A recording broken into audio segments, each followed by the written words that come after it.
क्या कोई महिला जगत गुरु के तौर पर बैठ सकती है, सुशोभित हो सकती है?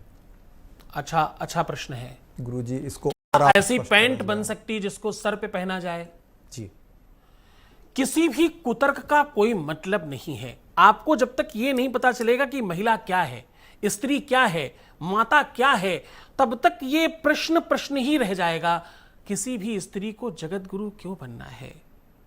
जब वो जगत गुरु पैदा कर सकती हैं, जब वो उनकी मां बन सकती हैं, तो जगत गुरु बहुत छोटा पद है मां के आगे। हम लोगों को जब जगत गुरु शंकराचार्य बनाया जाता है तो दुनिया में किसी को भी प्रणाम करने से निषेध हो जाता है। कोई किसी को प्रणाम नहीं करना, लोग प्रणाम करेंगे आपको, जगत माता। लेकिन जैसे ही हमारे सामने कोई मां आती है तो हमें लेट कर प्रणाम करने की पद्धति है। हमारी मां अगर आएगी तो मुझे लेट कर प्रणाम करना होगा।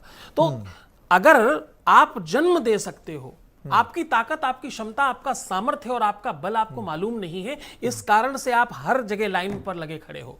आपको मालूम हाथी की आंखें छोटी क्यों है? ताकि उसे अपना साइज न पता चल जाए, उसे अपना आकार पता नहीं चल जाए। अन्यथा क्या होगा? हाथी को जैसे ही पता चल जाएगा मैं कौन हूं, तो वो मदांध हो जाएगा, वो पागल हो जाएगा, सब समाप्त हो जाएगा। स्त्रियों को आगे लाने का तात्पर्य केवल इतना नहीं है कि वो कम है, उनमें सामर्थ्य तत्व खूब पर्याप्त मात्रा में है। उन्हें पीछे रहकर हमेशा ताकतवर चीजें पीछे रखी जाती हैं।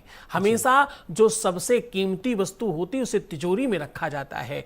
हमारे यहाँ की संस्कृति, हमारे यहाँ की पद्धति को लोगों ने समझा नहीं। हमारे यहाँ हम जब पहली बार जहां पैर रखते हैं उसे धरती माता कहते हैं, जिस देश में रहते हैं उसको भारत माता कहते हैं। आपने कहीं सुना अमेरिका माता, लंदन माता, चाइना माता, पाकिस्तान माता?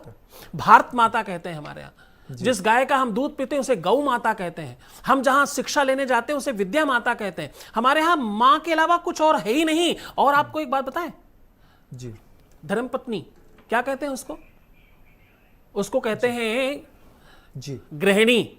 जिसका पूरा घर ऋणी है वो गृहिणी।